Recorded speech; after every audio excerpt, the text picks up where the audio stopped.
ஆண்டவராய் இயேசு கிறிஸ்துவனுடைய நாமம் மகிமைப்படுவதாக. இந்த வேளையிலே நாம் நித்திய கிருபையினால் உண்டான அந்த நித்திய உடன்படிக்கையை குறித்து தொடர்ந்து நாம் பார்த்து கொண்டே வருகிறோம். இன்றைக்கும் நாம் அதை குறித்ததான சில சத்தியங்களை உங்கள் மத்தியிலே பேசும்படியாக நான் விரும்புகிறேன். இந்த உடன்படிக்கை என்பது நித்தியமானது, பழைய உடன்படிக்கை மாதிரி அல்ல. பழைய உடன்படிக்கை குறித்து வேதம் சொல்லும் பொழுதே தேவன் இந்த புதிய உடன்படிக்கையை உங்களோடு பண்ணுவேன் என்று அவர் சொன்னதினாலே முந்தினதை பழமையாக்கினார் என்று வேதம் சொல்லுகிறது. அதனால தான் பழமையானதும் நாள்பட்டதுமான உடன்படிக்கை உருவழிந்து போகிறதற்கு காலம் சமீபமாக இருக்கிறது என்று வேதம் சொல்லுகிறது. ஆகவே பழைய உடன்படிக்கை அது நாள்பட்டது, உருவழிந்து போகக்கூடியது என்றும், புதிய உடன்படிக்கை அது நிலையானது, நித்தியமானது என்றும் வேதம் சொல்லுகிறதை பார்க்கிறோம். கடவுளுக்கு வாக்குத்தத்தமும் ஒன்று தான், உடன்படிக்கையும் ஒன்று தான். அவரை பொறுத்த மட்டும் அதில் எந்த டிஃப்ரென்சியேஷன் கிடையாது, வேறுபாடுகள் கிடையாது. அவர் எதை வாக்கறினாலும் அதை செய்யாமல் இருக்க போகிறது கிடையாது. அவர் வார்த்தையினாலே சொல்லி கரத்தினாலே நிறைவேற்றுகிற தேவன். பொய் சொல்ல தேவன் மனிதன் அல்ல, மனமாற அவர் மனு உத்தரரும் அல்லவே என்று வேதம் சொல்லுகிறது. அப்போ வாக்குனால் சொல்லிட்டாவே செஞ்சிடுவார். அப்போ உடன்படிக்கையாக எதுக்கு அதை பண்ணார் அப்படி நம்ம பார்க்கும் பொழுது பாருங்கள், நமக்கு தான் அந்த வாக்கு தத்தத்தின் மேலே நம்பிக்கை இன்னும் அதிகமாக பெருகும்படியாக நமக்காகத்தான் தேவன் அதை உடன்படிக்கையாக எழுதி கொடுத்துருக்கிறார். அவர் நம்முடைய பரம தகப்பன். அவர் சொல்லிட்டாவே சொன்னபடி என்ன செஞ்சிருவார், செய்திருவார். சொல்லிட்டு எதையுமே ஒரு வார்த்தையை கூட அவர் தன்னுடைய வாய் திறந்து விளம்பின நல் வார்த்தைகளில், அவர் மோசையை கொண்டு விளம்பின நல் வார்த்தைகளில் ஒன்றையாகிலும் அவர் தரையிலே விழவிடவில்லை என்று பார்க்கிறோம். ஒன்று கூட தவறி போனது கிடையாது. சொன்ன அத்தனை நல்ல வார்த்தைகளையும் தேவன் நிறைவேற்றி இருக்கிறார். நல்ல வாக்குத்தத்தங்களை கொடுத்துட்டு நிறைவேற்றாமல் போனதே கிடையாது. அவர் சொன்னபடியே செஞ்சிருவார். ஆனால் மனிதனுக்கு பார்த்திங்கன்னா இந்த வாக்குத்தத்தத்தின் மேலே அவனுக்கு நம்பிக்கை இல்லை. அதாவது என்னென்னா, சொல்லியிருக்கிறாரு, செய்வாரோ செய்ய மாட்டாரோ. அப்போ தேவன் என்னன்னா அடுத்த கட்டத்துக்கு மூவ் ஆகிறார். இப்போ ஆபிரகாம் எடுத்துட்டிங்கன்னா, ஆபிரகாம்கிட்ட வாக்கு பண்ணுறாரு, உன்னுடைய சந்ததிகளை வானத்து நட்சத்திரங்கள் போல, கடற்கரை மணலை போல் நினச்சிவேன், மாற்றுவேன் அப்படிலாம் வாக்கு பண்ணுறாரு. அவனை அழைக்கும் பொழுதே சொல்கிறாரு, நான் உன்னை ஆசீர்வதித்து உன்னை பெருக பண்ணுவேன், உனக்குள்ளும் உன்னுடைய சந்ததிக்குள்ளும் பூமியில் உள்ள வம்சங்கள் எல்லாம் ஆசீர்வதிக்கப்பட்டிருக்கும், நீ ஆசீர்வாதமாக இருப்பாய் அப்படின்னு சொல்கிறாரு. இதெல்லாம் வாக்கு தத்தம். ஆனால் அந்த வாக்கு தத்தத்தின் மேலே அவனுக்கு நம்பிக்கை இல்லை. அதனால தான் டிலே பண்ணிகிட்டே இருக்காங்க. அவங்களால அதை நம்ப முடியலை. 75 வயசில் சொன்னதை 99வது வயசில் தான் ஆபிரகாம் நம்புகிறாரு. அந்த நம்பிக்கை அப்போ தான் வருது. அதே போல் தான் சாராளுடைய வாழ்க்கையில் ஆண்டவர் பாருங்கள், 65 வயசில் கொடுத்ததை அவள் 90 வயசில் தான் நம்புகிறான். 89வது வயசில் நம்பி தான் வாக்குத்தத்தம் பண்ணினவர் உண்மையுள்ளவர் என்று எண்ணி கர்ப்பந்தரிக்க பலனடைந்தாள் என்று பார்க்கிறோம். அப்போது கடவுளுக்கு வாக்குத்தத்தங்களை நிறைவேற்றுறது ஒன்றும் பிரச்சனையே கிடையாது. வாக்குத்தத்தங்களை நம்புவதிலே மனிதர்களுக்கு பிரச்சனை இருக்குது. இன்றைக்கும் கூட நிறைய வாக்குத்தத்தங்களை கேள்விப்படும் பொழுது சந்தோஷம் தான் அடைகிறோம். ஆனால் அது என் வாழ்க்கையில் நிறைவேறுமா அப்படின்னு நம்பிக்கை வரணுங்கும் போது தான் நிறைய பேரால் அதை நம்ப முடிகிறது இல்லை, விசுவாசிக்க முடிகிறது இல்லை. அப்போ தேவன் என்ன பண்ணுறாருன்னா, ஆபிரகாமுக்கே அந்த வாக்குத்தத்தத்தை அவனுக்கு உடன்படிக்கையாக மாற்றி கொடுக்கிறார். இப்போ உடன்படிக்கையின் போது மனிதனுக்கு இன்னும் கொஞ்சம் நம்பிக்கை பெருகுது. எப்படின்னா, இது 2 பேருமே இந்த உடன்படிக்கை என்ன செய்ய முடியாது, மீற முடியாது. அப்போது உடன்படிக்கை பண்ணிட்டார்னா கண்டிப்பாக தேவன் அதன்படி என்ன செய்வார், செய்வார் அப்படிங்கிற நம்பிக்கை மனிதனுக்கு பெருகுகிறது. ஆகவே தான் மனிதனை நம்ப பண்ணுவதற்காக வாக்குத்தத்தங்களை எல்லாம் இயேசு கிறிஸ்துவின் இரத்தத்தை கொண்டு உடன்படிக்கையாக தேவன் மாற்றுகிறார். உலக பிரகாரம் பாருங்களேன், பெற்றோர்கள் வந்து பிள்ளைகளுக்கு சில நேரங்களில் இந்த ஆஸ்தியெல்லாம் நீ வச்சுக்கோ அப்படின்னு சொல்கிறாங்கன்னு வச்சுக்கோங்க. பிள்ளைங்க இந்த காலத்திலலாம் அவ்வளோ ஈஸியாக நம்புறதில்ல. ஒரு காலத்திலாம் வாக்காரெல்லாம் சொன்னதெல்லாம் நம்பிட்டு இருந்தாங்க. ஒன்று தெரிஞ்சுக்கோங்க, இந்திய தேசிய அரசியல் சாசன சட்டம் கூட பெற்றோர் பார்த்து வாய்மொழியாக பிள்ளைக்கு இது சொந்தம் அப்படின்னு சொன்னாங்க. அப்படின்னு சொல்லிட்டாங்கன்னா அது பதிவு செய்யப்பட்ட பத்திரத்தை மாதிரி அதுக்கும் மதிப்பு இருக்கிறதுன்னு சொல்லுது. இந்திய அரசியல் சாசன சட்டம் அப்படி தான் சொல்லுது. எங்கள் அப்பா சொன்னார் அப்படின்னு சொல்லி யாராவது 2 பேர் சாட்சியாக அல்லது சும்மா ஒரு வெண்ணிலையான ஒரு பத்திரத்துலையோ அல்லது வெறுமனை ஒரு வெள்ளை பேப்பரில் எழுதி நான் சொன்னேன் ஆமாம் அப்படின்னு சொல்லி அதை உறுதிப்படுத்திட்டாங்க அப்படின்னு சொன்னால் அது பதிவு செய்யப்பட்ட பத்திரத்துக்கு நிகரான மதிப்பு உண்டுன்னு சொல்லி இந்திய அரசியல் சாசன சட்டம் கூட சொல்லுது. ஆனால் இன்றைக்கி பிள்ளைகளுக்கு அப்பா அம்மா வாயினால் சொத்து இதெல்லாம் உனக்கு தாண்டா அப்படின்னு சொன்னால் இன்றைக்கி சொல்லுவ, நாளைக்கு அவனை பார்த்தவொடனே அவனுக்கும்ப, அடுத்த ஆளை பார்த்தோன்னே இல்லாட்டினா நீயே கூட விற்றுருவ, இப்போ சொல்லிட்டீங்கன்னா உடனே எழுதி கொடு அப்படின்னு இன்றைக்கி பிள்ளைகள் கூட கேட்குதுங்க. ஏன்?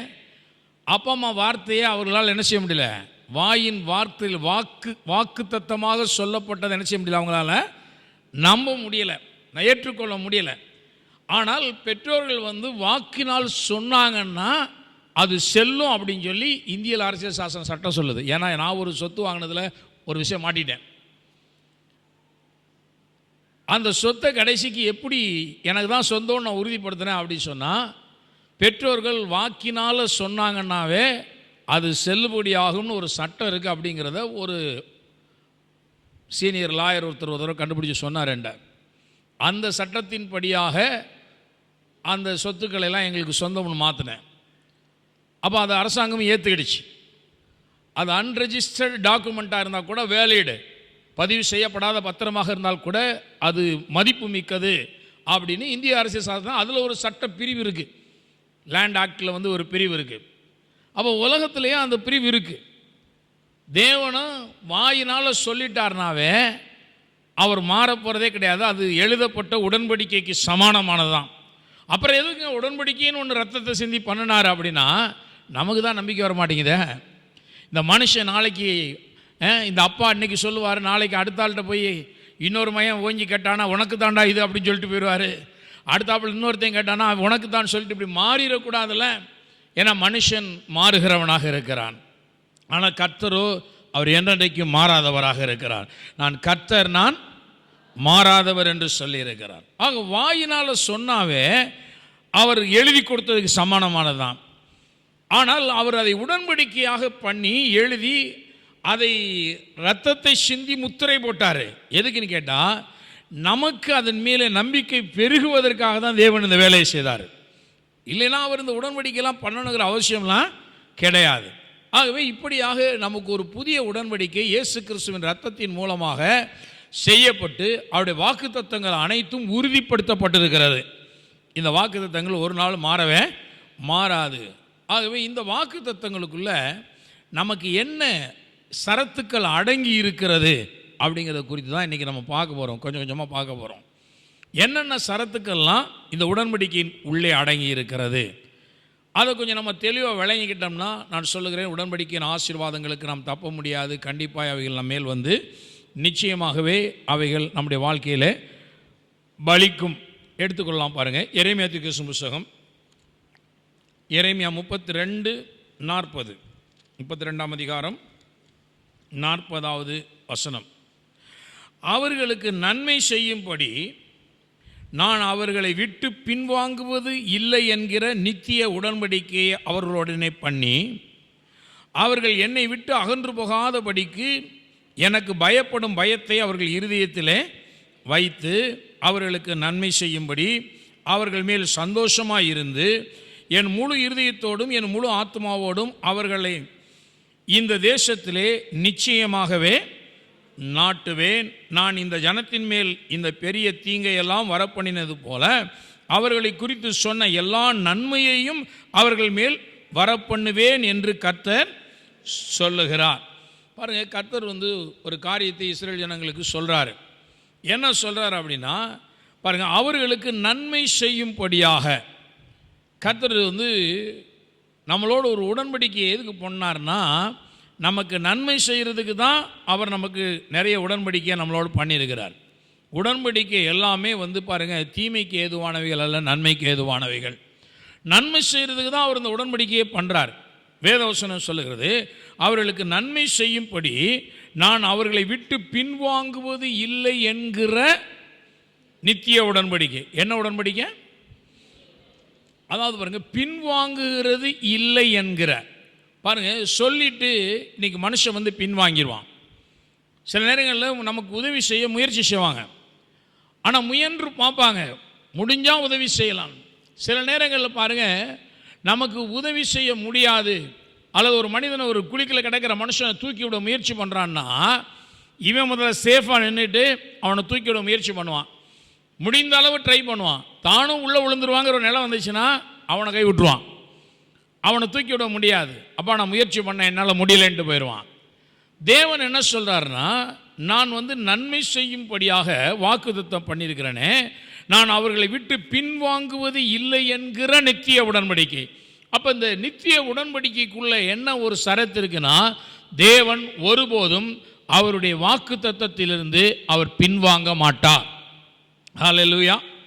பாருங்க, அவர் பின்வாங்குவது இல்லை என்கிற நித்திய உடன்படிக்கை. அப்போ உடன்படிக்கையில் ஒரு சரத்து என்னன்னா, தேவன் நமக்கு எதையெல்லாம் வாக்கு பண்ணி இருக்கிறாரோ அதை நிறைவேற்றுவதிலிருந்து எவ்வளவு கஷ்டமான கடினமான சூழ்நிலைகளை சந்தித்தாலும் அதிலிருந்து தேவன் ஒரு நாளும் பின்வாங்க போவதே கிடையாது.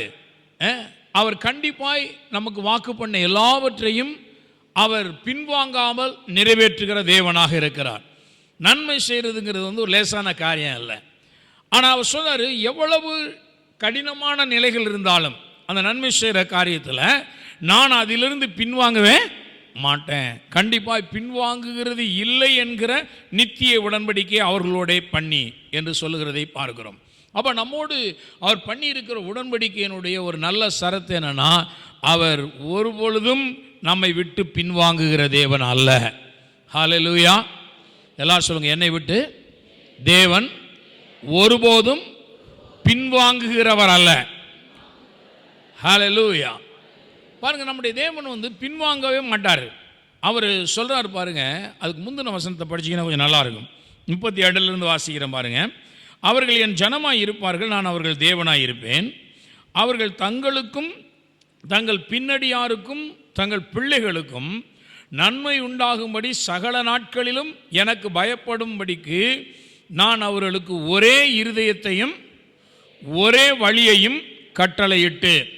பாருங்க, இந்த உடன்படிக்கைக்குள்ள ஒரு சரத்து என்னன்னா, அவர் சொல்றாரு, உனக்கு நான் ஒரே சிங்கிள் ஹார்ட்டட் பர்சனா, ஒரே இருதயத்தை உடைய மனுஷனா உணச்சுவேன், உன்னை மாற்றுவேன், ஒரே இருதயமும் ஒரே வழியையும் கட்டளையிட்டு. பாருங்கள், சில நேரங்களில் டபுள் மைண்டடாக இருப்பாங்க, டபுள் ஹார்ட்டடாக இருப்பாங்க. இப்போது எலியாவுடைய நாட்களில் எலியா இஸ்ரேல் ஜனங்களை பார்த்து கேட்குறாரு இல்லையா, எந்த மட்டும் 2 நினைவுகளினாலே குந்தி குந்தி நடப்பீர்கள். கர்த்தர் தெய்வமானால் கர்த்தரை பின்பற்றுங்கள், பாகால் தெய்வமானால் பாகாலை பின்பற்றுங்கள். இஸ்ரேல் ஜனங்களுக்கு பார்த்தீங்கன்னா கர்த்தர் தெய்வம்னு தெரியும். ஆனால் அங்கே உள்ள எசபேல் என்ன பண்ணிட்டான், ஆகாப் ராஜாவுடைய மனைவியாக வந்த எசபேல் என்ன பண்ணிட்டான்னா, ஆகாப்பை விக்கிரகங்களை பின்பற்றும்படி செய்து தேசத்தில் பாகால் தீர்க்கதரிசிகளை பெரிய லெவலில் கொண்டு வரான், விக்கிரக தோப்புகளை உண்டாக்குறான். இதனால் என்னன்னா, மகாராணிக்கு என்ன பிடிக்கும், ராஜாவுக்கு என்ன பிடிக்குமோ அதை பின்பற்றும்படி மக்கள் அப்படியே அங்கிட்டு போகும்போது ராஜாவை சாட்டிஸ்ஃபை பண்ணுற மாதிரி நடந்துக்கிறாங்க. இங்கிட்டு வரும் பொழுது தீர்க்கதரிசிகளை பார்க்கும் பொழுது கர்த்தரை பின்பற்றுற மாதிரி என்ன செய்கிறாங்க, அவங்க நடந்து கொள்கிறாங்க. இந்த நிலையில தான் எலியா கேட்குறாரு, எந்த மட்டும் உங்கள் 2 நினைவுகளினாலே நீங்கள் குந்தி குந்தி நடப்பீர்கள். கர்த்தர் தெய்வமானால் கர்த்தரை பின்பற்றுங்கள், பாகால் தெய்வமானால் பாகாலை பின்பற்றுங்கள். டபுள் ஹார்ட்டடாக இருக்காதீங்க. இன்னும் பாருங்க, டபுள் மைண்டடை பற்றி சொல்லுது வேதம். சொல்லும் பொழுது யாக்கோபு புதிய ஏற்பாட்டில் சொல்லும் பொழுது சொல்கிறார் இல்லையா, இருமனம் உள்ளவன் தன் வழிகளிலெல்லாம் அவன் நிலையற்றவனாய் இருக்கிறான் என்று. 2 மனசு ஒரு மனுஷனுக்கு இருந்துச்சுன்னா அவன் நிலையற்ற மனிதன்.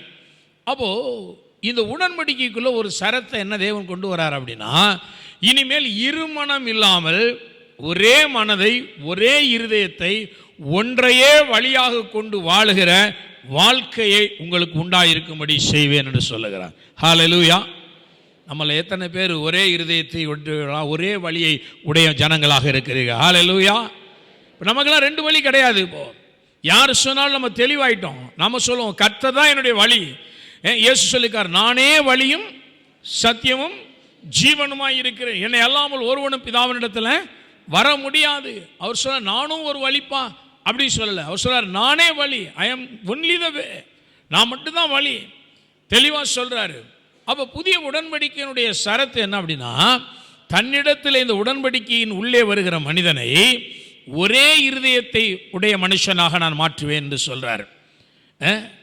அவங்களுக்கு ஒரே இருதயமாக கர்த்தரையே தெய்வமாக பின்பற்றக்கூடிய அந்த வைராக்கியம் உள்ள இருதயத்தை நான் அவர்களுக்கு கொடுப்பேன் அப்படின்னு சொல்லியிருக்கிறார். அதுதான் அதுக்கு முந்தின வசனத்தில் நம்ம பார்க்குறோம். எனக்கு பயப்படும்படிக்கு அவர்களுக்கு ஒரே இருதயத்தையும் ஒரே வழியையும். பாருங்கள், பல வழியெல்லாம் கிடையாது. இன்றைக்கி உலகத்தில் பார்த்திங்கன்னா நிறைய பேர் கடவுள் யாருன்னு தெரில, எந்த மதம் தன்னை கொண்டு போய் நித்தியத்தில் சேர்க்குங்கிறதும் தெரியல. அதனால் ஒரு காமன் பிரின்சிபல் வச்சுருக்காங்க, எல்லா கடவுளும் ஒன்று தாங்க, எம்மதமும் சம்மதம் தாங்க. எல்லா கடவுளும் ஒன்று தான், எம்மதமும் சம்மதம் தான். நான் சொன்னேன் வேதம் அப்படி சொல்லவில்லை, எல்லா கடவுளும் ஒன்றுன்னு நினைச்சல வேதம். இது பாருங்கள், ஒரு டிஸ்டிங்க்டாக ஒரு தனித்துவமிக்க தேவனாக இவர் இருக்கிறார். அதனால தான் இவருக்கு பேர் உன்னதமானவர். உன்னதமானவர்னா யாரோடையும் கொண்டு போய் இந்த கடவுளை இணையாக உட்கார வைக்க முடியாது, இணைப்படுத்த முடியாது. அதுவும் கடவுள் தான், அது கிறிஸ்தவ கடவுள், இது அது மதத்தினருக்குரிய கடவுள்னு சொல்லி எல்லா கடவுளையும் கொண்டு வந்து இந்த கடவுளோட ஈக்குவலாக சீட் போடவே முடியாது முடியாது. இவர் உன்னதமானவர். இவர் அந்த தெய்வங்களைப் போல அல்ல. ஆகவே தேவன் சொல்றாரு, தேவன் ஒருவரே. வேதம் ரொம்ப தெளிவாக சொல்லுது, தேவன் ஒருவரே. ஆகவே அந்த ஒரே தேவன், அவர் உன்னதமான தேவன், அவர் ஒருவரே வழியாக இருக்கிறார். ஆகவே இதை புரிந்து கொள்ள பண்ணுவேன்கிறார். இந்த உடன்படிக்கையினுடைய சரத்தில் என்ன சொல்றாருன்னா, இவர்களுக்கு ஒரே ஒரு வழிதான், இந்த வழியை இவர்கள் பின்பற்றுகிறவர்களாக இருப்பார்கள். இந்த வழியை ஒரே ஒரு வழியை பின்பற்றக்கூடியவர்கள், ஒரே இருதயம், கர்த்தரையே தெய்வமாக கொண்டு வழிபடுகிற ஒரு இருதயம், அப்படிப்பட்டவர்களுக்காகத்தான் தேவன் ஒரு உடன்படிக்கையை பண்ணியிருக்கிறார். நல்லா புரிஞ்சுக்கிடணும். கிறிஸ்தவத்திலையும் கூட இன்றைக்கி பார்த்தீங்கன்னா, கிறிஸ்தவ மதங்கள், நான் சொல்ல உலகத்தில் எந்த மதமுமே பரலோகம் கொண்டு போய் சேர்க்கப்படுறது கிடையாது, இன்க்ளூடிங் கிறிஸ்டியானிட்டி. கிறிஸ்தவ மதமும் ஒருத்தனையும் கொண்டு போய் பரலோகத்தில் சேர்க்கப்படுறது கிடையாது. மதங்கள் மனிதர்களால் வகைப்படுத்தப்பட்டவைகள். மார்க்கம் என்பது தேவனால் மனிதனுக்கு கொடுக்கப்பட்டது, அது இயேசுவின் மார்க்கம். மார்க்கம் என்றால் வழி. அந்த வழி தேவனால் மனிதனுக்கு கொடுக்கப்பட்டது. அதுக்கு எந்த மத சாயமும் பூச வேண்டியதில்லை. இன்றைக்கி நிறைய கிறிஸ்தவ மத சாயம் பூசப்பட்ட மனிதர்கள் கிறிஸ்துவை பின்பற்றாதவர்களாக பல்வேறு தவறான போதனைகளாலே அலக்களிக்கப்பட்டு கொண்டு இந்த உலகத்திலே தெரிகிறதை நாம் பார்க்கிறோம். ஆகவே எந்த மதமும் நித்திய உலகத்தில் கொண்டு போய் மனுஷனை சேர்க்க போகிறது கிடையாது. கிறிஸ்துவை பின்பற்றும்படியாக அவர் வெளிப்படுத்தின அந்த மார்க்கம், அந்த வழி மட்டுமே நம்மை நித்திய உலகத்திலே கொண்டு போய் சேர்க்க போகிறது.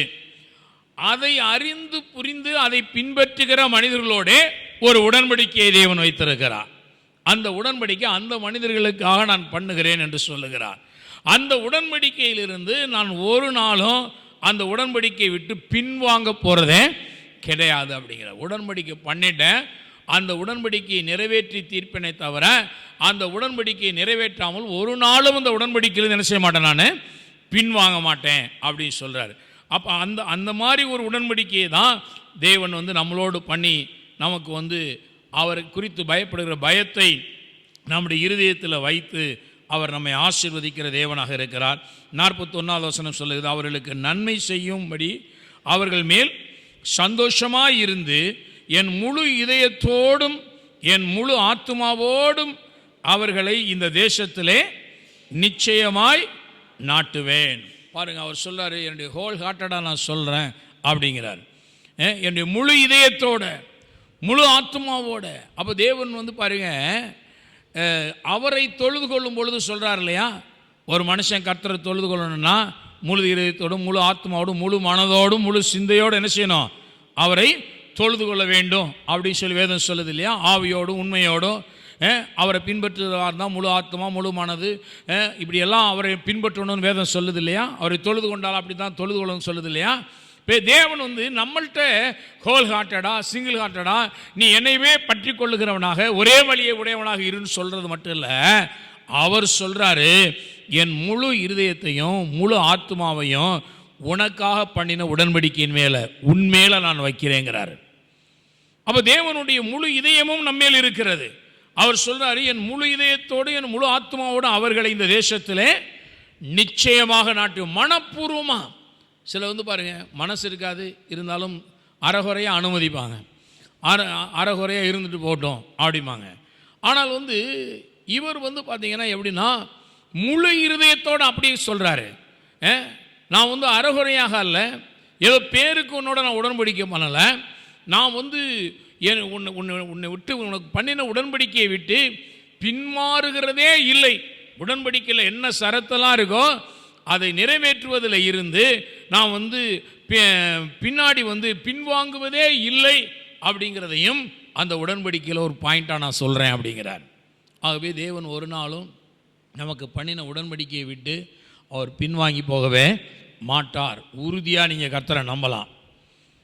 நான் இதெல்லாம் எதுக்கு சொல்கிறேன்னா, பைபிளில் சாதாரண ஒரு வசனமாக எடுத்து போதிச்சுட்டு போகிறது ஒரு பக்கம் இருக்குது, இன்னொரு பக்கம் அந்த உடன்படிக்கையாக எடுத்து ஏன் போதிக்கிறோம் அப்படின்னு சொன்னால், தேவன் எவ்வளோ ஸ்ட்ராங்காக இருக்கார். அவர் சொன்ன வாக்கு தத்தத்தில் அவர் எவ்வளவு உறுதியாக இருக்கிறார் என்பதை நம்ம புரிஞ்சுக்கிடணும். அதுக்கு தான் இதெல்லாம் சொல்லப்பட்டிருக்கிறதாகவே தேவன் நமக்கு என்ன வாக்கு பண்ணியிருந்தாலும் சரி பாருங்கள், ஆபிரகாம்கிட்டையும் சாராள்கிட்டையும் வாக்கு பண்ணுறாரு, அவர் உடன்படிக்கை பண்ணுறாரு. ஆனாலும் இவங்களால் நம்ப முடியல. இவங்க 24 வருஷம் எடுத்துக்கிறாங்க, 2 பேரும் டிலே பண்ணுறாங்க. ஆனாலும் தேவனாகிய கர்த்தர் திரும்ப திரும்ப திரும்ப திரும்ப அவங்கள்ட்ட சொல்லிட்டே இருக்காரு. ஏன்னா இப்போ நான் உன்னோட ஒரு உடன்படிக்கை வேற பண்ணிட்டேன், இந்த உடன்படிக்கையிலிருந்து நான் பின்வாங்கவே முடியாது. நான் உடன்படிக்கை பண்ணியாச்சுன்னா அது நிறைவேற்றியே தீரணும், அதனால நீ விசுவாசித்தே ஆகணுங்கிறார். நான் சொல்கிறேன், இந்த சபையில் இருந்தீங்கன்னா நீங்கள் கண்டிப்பாக விசுவாசித்து தான் ஆகணும். ஹல்லேலூயா. சிலர் சொல்லுவாங்க பாருங்க, எங்களாலெல்லாம் விசுவாசிக்க முடியல பிரதர் அப்படிம்பாங்க. நான் சில நேரங்களில் ஹீலிங்ஸை பற்றி சில பாஸ்டர்மார்கள்ட்ட கூட பேசிக்கிட்டு இருக்கும் பொழுது அவங்க என்கிட்ட சொன்ன வார்த்தை தான் நான் சொன்னேன். ஒருத்தரெலாம் சொன்னார், நீங்கள் ரொம்ப சுகத்தை பற்றி இப்படி ரொம்ப ஆணித்தரமாக சொல்கிறீங்க, ஆனால் என்னால் அதை விசுவாசிக்க முடியலையே அப்படின்னாரு. சொன்னது ஒரு பாஸ்டர் தான். ஆனால் நான் சொல்கிறேன், நீங்கள் விசுவாசிக்க முடியலைன்னா திரும்ப திரும்ப இந்த உபதேசங்களை கேட்கணும், கேட்டு அதை விசுவாசித்தே தீர வேண்டும். ஏனென்றால் தேவன் உங்களோட ஒரு உடன்படிக்கை பண்ணிவிட்டார், அதை அவர் நிறைவேற்றியே ஆகணும். அவருக்கு ஒரு ரிஸ்க் இருக்கு. ஏன்னா இவனோட உடன்படிக்கை பண்ணிட்டு இந்த உடன்படிக்கையை நான் நிறைவேற்றாட்டினா நான் பொய் சொன்ன தேவனாயிருவேன், நான் பின்வாங்கின கடவுளாக மாறிடுவேன். அப்போ நான் நிறைவேற்றியே தீரணும். அதுக்காக நம்மளை ஃபோர்ஸ் பண்ணுறாரு. இப்போ திரும்ப திரும்ப ஆபிரகாம்கிட்ட வராரு, சாராள்கிட்ட வராரு, உற்பகால திட்டத்தில் நான் மீண்டும் வருவேன், நீ ஒரு குமாரனை அணைத்து கொண்டு இருப்பாய், நீ சிரிக்காத. அவர் சொல்ல, இல்லை நம்ம சிரிச்சு விட்டு அப்புறம் சிரிக்கலைனா, இல்லை நீ நகைத்தாய், இனிமேல் நகைக்காத, நான் சொல்கிறத நீ நம்பு. திரும்ப திரும்ப திரும்ப ஆபிரகாம் நகைக்கிறாரு, இஸ்மவேல் உனக்கு முன்பாக பிழைப்பானாக ஜெபம் பண்றாரு. ஆண்டவர் சொல்றார், இல்லை இல்லை இல்லை, ஈசாக்கின் இடத்துல உன் சந்ததி விளங்கும், நான் சொல்றதை நீ நம்பி ஆகணும். ஏனென்றால் உன்னோட உடன்படிக்கை பண்ணிட்டேன், இப்போ இந்த உடன்படிக்கை நான் நிறைவேற்றியே தீர வேண்டும். அந்த வைராக்கியத்தில் தான் தேவன் நம்மோடு பேசி கொண்டிருக்கிறார். ஆகவே எல்லா உடன்படிக்கைகளையும் நிறைவேற்றி தீர்க்க வேண்டும் என்பதிலே தேவன் அவர் தீவிரமாயிருக்கிறார். அவர் பின்வாங்கக்கூடாதுங்கிற முடிவோடு இருக்காரு. அப்படின்னா நீங்களும் விசுவாசிக்கிறதுல உறுதியாக இருந்தீங்கன்னா நிச்சயமாகவே காரிய சித்தி கர்த்தராலே வரும். காரியங்களை அவர் சித்திக்க பண்ணுவார், எதுவுமே தப்ப முடியாது. போல்டா பிலீவ் பண்ணுங்க, சூழ்நிலைகளை தாண்டி விசுவாசிங்க. காலங்கள் கடந்து போச்சு நினைக்காதீங்க, நாள் பற்றுச்சு நினைக்காதீங்க. எல்லாவற்றையும் தாண்டி உடன்படிக்கை வேலை செய்யும். எல்லாம் சொல்லுங்க, உடன்படிக்கை வேலை செய்யும். உடன்படிக்கை என்னைக்குமே அது கெட்டு போகாது. தேவன் அதை கைவிடுகிற தேவன் அல்ல. அதனால தான் அதை நமக்கு பின்வாங்குவது இல்லை என்கிற நித்திய உடன்படிக்கை. ஏற்கனவே நித்திய உடன்படிக்கைங்கிறது சொல்லிட்டேன். இந்த உடன்படிக்கையில் என்ன உடன்படிக்கைனா, இது பின்வாங்குகிறது இல்லை என்ற நித்திய உடன்படிக்கை. அப்போ நமக்கு சொன்ன எதை விட்டுமே தேவன் பின்வாங்கவே மாட்டார். அது மாத்திரமல்ல, அவர்கள் மேல் சந்தோஷமாக இருந்து பாருங்க, நீங்க யாரெல்லாம் விசுவாசிக்கிறீங்களோ உங்க மேல தேவன் சந்தோஷமா இருக்கார். ஹல்லேலூயா. நீங்க எதெல்லாம் நம்புறீங்க? வாக்குத்தத்தங்களை நம்புறீங்களா? வாக்குத்தத்தத்தின்படி என் வாழ்க்கையில் நடக்கும் நம்புறீங்களா? ஒருவேளை இன்னைக்கு உலகம் உங்களை கேலியா பார்த்துட்டு இருக்கலாம். வாக்குத்தத்தங்கிறாங்க, கர்த்தர் செய்வாருங்கிறாங்க, ஒன்றும் செஞ்ச மாதிரி காணோம், ஒன்றும் நடக்கலையே. அவங்களுடைய பார்வைக்கு நீங்கள் அற்பமாய் தெரியலாம். ஆனால் தேவனுடைய பார்வையிலே நீங்கள் தேவனுடைய சந்தோஷத்துக்கு உரியவர்களாக நீங்கள் இருக்கிறீர்கள். ஏன்னா இந்த உலகம் அந்த வார்த்தையை நம்ப மாட்டேங்குது. நீங்கள் காணக்கூடாது இருக்கிற தேவனுடைய அந்த வார்த்தை, உடன்படிக்கையின் வார்த்தையை அதை நீங்கள் நம்பி நிற்கிறீங்க பார்த்தீங்களா?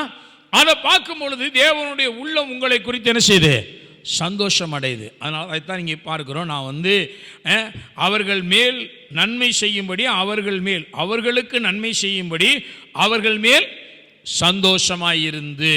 யார் மேலே சந்தோஷமாக இருக்காருன்னா, வாக்கு தத்துவத்தின் மேலே நம்பிக்கை கொண்டு உடன்படிக்கையை நம்பி இருக்கிறீங்களே, உங்கள் மேலே அவர் சந்தோஷமாக இருக்கிறாரு.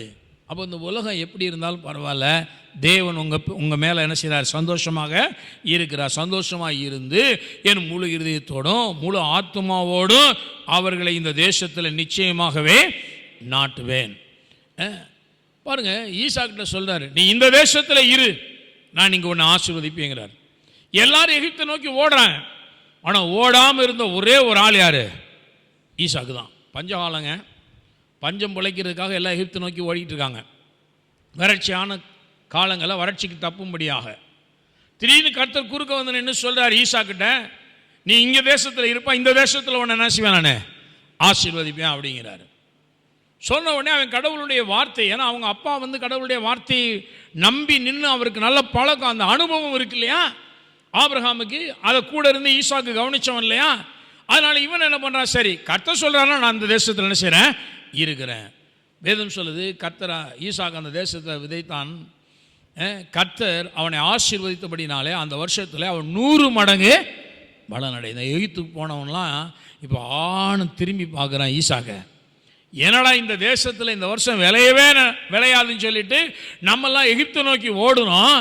கடைசிக்கு பார்த்தா அந்நிய நாட்டிலிருந்து வந்த ஒருவன், நாடோடியாய் வந்த ஒருவன் ஈசாக்கு, அவன் அந்த தேசத்தில் விதைச்சு நம்ம வயலெல்லாம் சேர்த்து அவன் அறுத்துட்டு போயிட்டான். இந்த வருஷம் 100 மடங்கு அதுவும் பலன் அறுத்திருக்கானே சொல்லிட்டு ஆச்சரியப்பட்டார்கள் என்று பார்க்கிறோம். நான் சொல்கிறேன், இதுதான் நித்திய உடன்படிக்கையின் ஆசீர்வாதம்.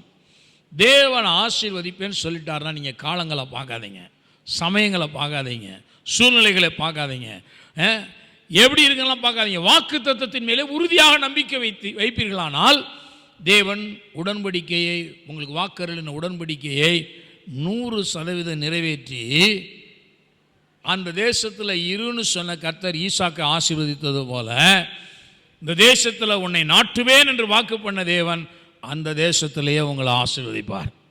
எத்தனை பேர் இந்த மேலப்பட்டியில் உங்களால் ஆசீர்வதிக்கப்பட முடியும் நம்புறீங்க? ஆமென். நான் சொல்கிறேன், வார்த்தையை விசுவாசிங்க. பிழைக்கணும்னா நம்மளாம் பட்டணத்துக்கு போனால் தான் பிழைக்க முடியும், இல்லை பிழைக்கணும்னா நம்ம இந்த ஊரெலாம் இருந்தால் பிழைக்க முடியாது அப்படிலாம் நினைக்காதீங்க. நான் சொல்கிறேன், கர்த்தர் உங்களை இந்த இடத்துல வச்சுருப்பாருன்னா உங்களை அவர் ஆசீர்வதிக்க முடியும். அவர் தான் சொல்லியிருக்கிறார், அவர்களை நாட்டுவேன்னு சொன்னா நான் அந்த சொன்ன வார்த்தையின்படி அவர்களை நிலைநாட்டி அவர்களை உடன்படிக்கை அவங்க வாழ்க்கையில் உறுதிப்படுத்துவேன். ஆகவே இந்த வசனத்தை மனதில் வைத்துக் கொள்ளுங்கள். நித்திய உடன்படிக்கை, பின்வாங்குகிறது இல்லை என்கிற நித்திய உடன்படிக்கை என்று பார்க்கிறோம். இன்னொரு வசனத்தை வாசிக்கலாம் பாருங்க. ஏசாயால 61 அதிகாரம் 8வது வசனம். கர்த்தராகிய நான் நியாயத்தை விரும்பி கொள்ளை பொருளினால் இடப்பட்ட தகன பலியை வெறுக்கிறேன். நான் அவர்கள் கிரியைகளை உண்மையாக்கி அவர்களோட நித்திய உடன்படிக்கை பண்ணுவேன். அவர்கள் சந்ததியானது ஜாதிகளின் நடுவிலும் அவர்கள் சந்தானமானது ஜனங்களின் நடுவிலும் அறியப்பட்டிருக்கும்.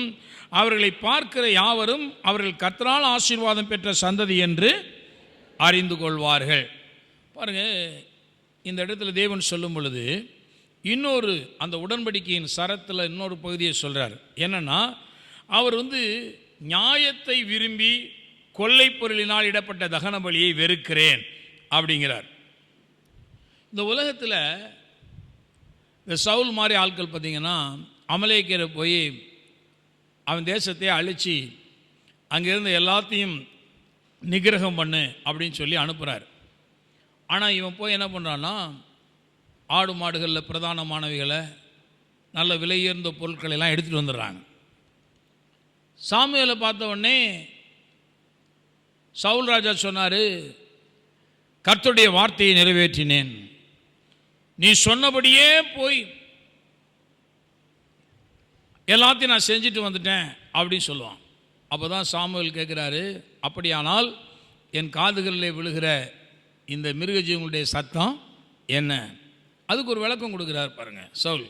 ஏன்னா உம்முடைய தேவனாகிய கர்த்தருக்கு பலியிடும்படியாக இந்த சாபத்தீடானவைகளிலே நலமானவைகளை உம்முடைய ஜனங்கள் தப்ப வித்து கொண்டு வந்தார்கள் அப்படின்னா, சாபத்தீடானவைகளில் நலமானதை கர்த்தருக்கு பலியிடும்படியாகன்னு பாருங்க. வேதம் சொல்லுகிறது, தேவன் அவர் நியாயத்தை விரும்பி கொள்ளை பொருளால் இடப்படுகிற தகன பலியை வெறுக்கிறேன் அப்படிங்கிறார். அதாவது என்னன்னா, பலி செலுத்தி தேவனை நீ கனம் பண்ணணும்னா உன்கிட்ட இருக்கிறத நல்லதை எடுத்து என்ன செய்ய, தேவனுக்கு கொடுத்து பலி செலுத்து, காணிக்கையை செலுத்து. தேவன் இதெல்லாம் பார்த்தா சொல்றாரு, நான் நியாயத்தை விரும்புகிற தேவன்.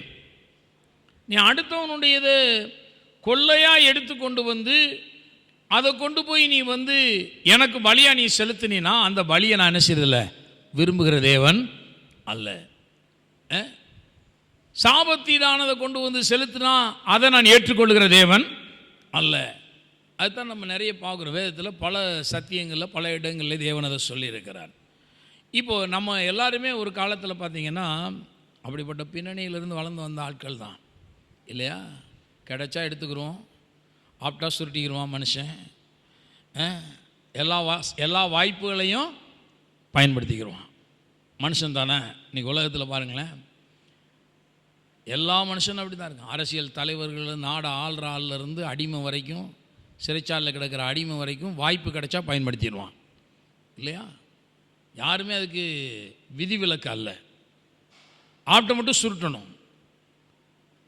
இன்றைக்கி ஆளுகைக்கு வர்றதே என்னென்னா சுருட்டுறது தான். இதெல்லாம் நம்ம நிறைய பார்க்குறோம். அது உண்மையான அவங்களுக்கும் தெரியும். அதனால தான் அந்த பதவிக்கு வர்றதுக்காக முதல்ல ஓட்டு போடுறதுக்கே நமக்கு லஞ்சம் கொடுக்குறாங்க. அதையும் நம்ம சின்ன சின்ன வாங்கிக்கிறோம். என்னென்னா அதை வாங்க வேணான்னு வெறுக்கிற அந்த எண்ணம் எப்போ நமக்கு வருதோ அப்போ தான் தேசம் உருப்படும். ஆனால் நம்ம அது என்னென்னா அவங்க நம்மள்கிட்ட கொள்ளையடிச்ச பணம் தானே கொடுக்குறான், வாங்கிக்கிறோம். அப்போ என்னென்னா மேலும் அவன் உட்கார்ந்த உடனே மறுபடியும் அவன் கொள்ளையடிக்கணுங்கிற எண்ணம் தான் அனுசம் அவனுக்கு வரும் பாருங்க. அதான் இன்றைக்கி நாட்டில் நடந்துகிட்ருக்கு. என்னைக்கு பாருங்கள், இந்த லோபத்தனமான அற்பத்தனமான ஆதாயங்களை மனுஷங்க வெறுக்கிறாங்களோ அன்றைக்கி தான் தேசம் நல்லா மாறும். தேசம் நல்லா மாறணும். தேசம்லாம் கெட்டு கிடக்கு, எங்கே பார்த்தாலும் லஞ்ச லாவணியம், கொள்ளைகள். நான் சொன்னேன், இதுக்கு தான் செய்யும். ஏன்னா நம்ம எல்லா மனுஷனும் சந்தர்ப்பவாதியாக இருக்கிறான். வாய்ப்பு கிடைச்சா இவனும் சுருட்டிட்டு போகிற ஆளாக தான் இருக்கான். ஆனால் வேதம் சொல்லுது, ஆகவே இதிலிருந்து முதல்ல நீ வெளியே வான்னு சொல்கிறார். இதிலிருந்து நீ மாறுபட்ட ஒரு மனிதனாய் நீ இருக்க வேண்டும். அபகரிக்கிற, எடுத்துக்கொள்ளுகிற வாய்ப்பு கிடைச்சா கூட அந்த வாய்ப்பை நீ பயன்படுத்தக்கூடாது. இதில் நீ ஒரு தனித்துவமிக்க மனிதனாக நீ மாற வேண்டும். உடன்படிக்கையின் ஆசீர்வாதங்களை நான் உனக்கு தருவேன். உனக்கு ஆசீர்வாதம் வேணுமா, நான் தரேங்கிறாரு. அதுதான் இந்த பகுதியில் பார்க்குறோம். கொள்ளை பொருளினால் இடப்பட்ட தகன பலியை நான் வெறுக்கிறேன், நான் அவர்கள் கிரியைகளை உண்மையாக்கி. இப்போ என்னென்னா, ரட்சிக்கப்படுறதுக்கு முன்னாடி நாமளும் அந்த லிஸ்ட்டில் இருந்த ஆட்கள் தான். போகிற அளவுக்கு மாறி இருக்கலாம். நான் சொல்கிறேன், முழுமையாய் மாறணும். அதான் தேவனுடைய விருப்பம். இப்போ இங்கே வேதம் என்ன சொல்லுதுன்னா, இந்த உடன்படிக்கையின் மூலமாக நான் என்ன பண்ணுறேன், அவர்கள் கிரியையை உண்மையுள்ளதாக மாற்றி. இப்போ நம்முடைய கிரியையெல்லாம் எப்படி இருக்கணும் தேவன் விரும்புகிறாரு பாருங்க. வேதம் சொல்லுகிறது, நாம் உண்மை இல்லாதவர்களாக இருந்தாலும் அவர் உண்மையுள்ளவராய் இருக்கிறாரு. பைபிள் வசனத்தை நம்ம பார்க்குறோம். நாம் உண்மை இல்லாதவர்களாக இருந்தாலும் அவர் உண்மையுள்ளவராக இருக்கிறார். இப்போ இந்த உடன்படிக்கையின் மூலம் தேவன் என்ன பண்ண விரும்புகிறார்னா, என்னை போலவே உன்னை மாற்ற விரும்புகிறேன். நான் உண்மையுள்ள தேவன். இந்த உடன்படிக்கை என்ன பண்ணா, அதில் ஒரு சரத்து என்னன்னா, உன்னையும் நான் உண்மையுள்ள மனிதனாக மாற்றுவேன். ஹல்லேலூயா. எத்தனை பேர் அதுக்கு ரெடியாக இருக்கீங்க? கடவுள் உங்களை வணையும் பொழுது நீங்கள் உண்மையுள்ளவர்களாய் மாறுவீர்களா? மாறணும். தேவனுடைய உடன்படிக்கையே என்னன்னா, என்ன மாதிரியே உன்னையும் உண்மையான மனுஷனாக மாற்றுவேன். பழைய ஏற்பாட்டில் நிறைய உதாரணத்தை பார்க்குறோம்ல. யோசேப்பெல்லாம் பார்க்குறோம். போத்திபாருடைய வீட்டில் அவன் தான் ஹவுஸ் மேனேஜரு. அவன்கிட்ட ஒப்புவிக்கப்பட்ட எதையுமே அவன் கணக்கு கேட்கல. அந்த அளவுக்கு யோசேப்பு உண்மையுள்ளவனாக அவன் இருந்தான். அதுக்கப்புறம் பார்வோனுடைய சமூகத்தில் அவன் உயர்த்தப்படுறான். பார்வோன் அங்கேயும் அப்படி தான் வச்சான். எந்த அக்கௌண்ட்ஸையும் யோசேப்கிட்ட கேட்கல. யோசேப்பு என்ன செய்ய நினைச்சாலும் செய்யலாம், ஏனென்றால் அவன் உண்மையுள்ளவன். யோசேப்பு அந்த அளவுக்கு உண்மையுள்ள மனிதனாக இருந்தான். எல்லாவற்றிலும் உண்மை. தேவன் என்ன விரும்புகிறார்னா, ஒரு விசுவாசியாக இருந்தா நீ உண்மையுள்ளவனாக இருக்கும்படியாக உன்னை நான் என்னை போலவே மாற்ற விரும்புகிறேன். நம்மளாம் யார் போல இருக்கணும்? உண்மையில் யார் போல இருக்கணும்? சிலர் வந்து அவனை காட்டிலும் நான் பெற்றுங்க அப்படிம்பாங்க. ஏன்னா அவன் முழுத்திருடேன், நான் அறத்திருடேன். அவனை காட்டிலும் கொஞ்சம் நான் பெட்ரு அப்படின்னுக்குவாங்க. அடுத்த பக்கத்தில் இருக்க ஆளை கம்பேரிஷன் பண்ணுவாங்க. நான் சொன்னேன், பக்கத்தில் இருக்கிற விசுவாசியை கம்பேரிஷன் பண்ணாதீங்க, ஒப்பிடாதீங்க. அவங்களை காட்டிலும் பெற்று, இவங்களை காட்டிலும் பெற்று. No no no no. நீங்கள் இயேசுவை போல உண்மையுள்ளவர்களாய் மாறும்படி அழைக்கப்பட்டிருக்கிறீர்கள். இந்த புதிய உடன்படிக்கையின் சரத்தே அதான். என்ன இந்த நித்திய உடன்படிக்கை சொல்லுனா, என்ன மாதிரி உன்னை மாற்றி காட்டுறேங்கிறார் தேவன். நான் சொன்னேன், இன்றைக்கு எத்தனையோ பல்லாயிரக்கணக்கான லட்சக்கணக்கான மனிதர்கள் அப்படிப்பட்ட உடன்படிக்கையின் மக்களாக, உண்மை உள்ளவர்களாக அவர்கள் இருக்கிறதை நாம் பார்க்கிறோம். பவுல் சொல்லும்போது சொல்றார் இல்லையா, என்னை உண்மை உள்ளவன் என்று எண்ணி இந்த அப்போஸ்தல ஊழியத்துக்கு என்னை அவர் ஏற்படுத்தினார் சொல்றாரு. நான் ஃபெய்த்ஃபுல் அப்படிங்கிறது தேவனுக்கு தெரியுங்கிறாரு. நான் உத்தமமானவன், உண்மையுள்ளவன் அப்படிங்கிறது எண்ணி தான் இந்த கனமான ஊழியத்துக்கு என்னை ஏற்படுத்தினார் அப்படிங்கிறாரு. இன்னைக்கு நிறைய பாருங்களேன், இந்த உலகத்தில் உண்மையே இருக்க மாட்டேங்குது. பிசாசு வந்து அப்படியே, கடவுள் வந்து அவரை போல நம்மை உண்மையுள்ளவர்களாக மாற்றும்படி அவர் முயற்சி பண்ணிட்டு இருக்காரு. இந்த வஞ்சகன் இருக்கானே, இவன் என்ன பண்ணுறான்னா, பாரு அந்த ஊழியக்காரரை பாரு, இந்த ஊழியக்காரரை பாரு, அதை காட்டில் நீ பெட்டர் தான், பரவாயில்ல, நீ அப்படியே போய் சொல்லிட்டே தெரியும். அதெல்லாம் ஒன்றும் பெரிய தப்பு இல்லை. இதில் என்னென்னா, பெரிய தப்பு சிறிய தப்புன்னு ஒரு கணக்கு போட்டுக்கிறது. நான் ஒன்றும் பெருசாக தப்பு பண்ணிடலையே. நான் சொல்கிறேன், சின்னதாக செஞ்சாலும் பெரிய தப்பு தான். 5 பைசா திருடினாலும் தப்பு தான், 5 கோடி திருடினாலும் தப்பு தான். பாவத்தில் வந்து பெருசு சிரிசுன்னு நீங்கள் கணக்கு போடாதீங்க. தேவன் அவரை போல உண்மையுள்ளவர்களாக இருக்கும்படியாக தேவன் நம்மை மாற்றுங்கிற முயற்சியில் தான் அவர் இருக்கிறாரு. இந்த உடன்படிக்கை அப்படிப்பட்டது. அவர்கள் கிரியையை உண்மையாக்கி அவர்களுடைய நித்திய உடன்படிக்கையை பண்ணுவேன். நம்மை உண்மையுள்ளவர்களாக மாற்றி நம்மோடு உடன்படிக்கை பண்ணுவேன் என்பதை அவர் நித்திய உடன்படிக்கையாக வைத்திருக்கிறார். ஆகவே நம்மளை வந்து அவங்கள மாதிரி மாற்றுகிற அந்த உண்மைத்தன்மை இந்த நித்திய உடன்படிக்கைக்குள்ளே இருக்கிறது. அவர் மாதிரி நம்மளால் மாற முடியும். அவரை போல மாற்றுவதற்காக தேவன் நம்மை அழைத்திருக்கிறாரு. ஆகவே நம்ம எல்லாத்துலேயுமே ஃபெய்த்ஃபுல்லாக இருந்தால் தேவன் நம்ம மேல் சந்தோஷமாக இருப்பார். உண்மை உள்ளவன் என்று தேவன் நம்மை மாற்ற விரும்புகிறார். நாம் கொஞ்சம் கொஞ்சமாக அவருடைய உண்மைக்கு ஏற்றாற்போல நாம் மாறிக்கொண்டே போக வேண்டியது அவசியமானதாக இருக்கிறது. இன்னொரு வசனம் வாசிக்கலாம் பாருங்கள். இப்போது 9வது வசனம் பாருங்கள். அவர்கள் சந்ததியானது ஜாதிகளின் நடுவிலும் அவர்கள் சந்தானமானது ஜனங்களின் நடுவிலும் அறியப்பட்டிருக்கும். இவ்வாறுங்க, இப்போ இந்த பூமியில் இருக்கக்கூடிய எல்லா மக்களும் உங்களுடைய சந்ததியை ஜாதிகள் நடுவிலும் உங்களுடைய சந்தானமானது ஜனங்களின் நடுவிலும் அறியப்பட்டிருக்குமா? எப்படி அறிந்திருப்பாங்க? நீங்கள் யோசிச்சு பாருங்களேன். சிலர் சொல்லும்போதே அந்த திருட்டு போய பிள்ளையா அப்படிம்பாங்க, அந்த கொள்ளைக்காரன் பிள்ளையா அப்படிம்பாங்க. அப்போ என்னன்னா, அவங்க அப்பாவை கொண்டு அந்த பிள்ளை என்ன செஞ்சுருக்கிறாங்க? அவன் திருடனாகவே இருந்திருக்க மாட்டான், அவன் ஒன்றும் கொள்ளையடிச்சிருக்க மாட்டான். ஆனால் அவங்க அப்பா அம்மா செஞ்சதை வச்சு என்ன செய்கிறாங்க? பிள்ளைக்கும் பேர் வச்சுறாங்க, திருட்டு போய் மாவன் தானே, நீயும் திருட்ட தாண்ட செய்வாங்க. அவன் திருடாமல் வாழ நினச்சா கூட இந்த ஜனங்கள் சொல்லியே அவனை நினச்சிடுவாங்க, திருட்டு போட்டாங்க கட்டுவாங்க. இதெல்லாம் உலகத்தில் உள்ள உண்மைகள் நம்ம பார்க்குறோம் இல்லையா?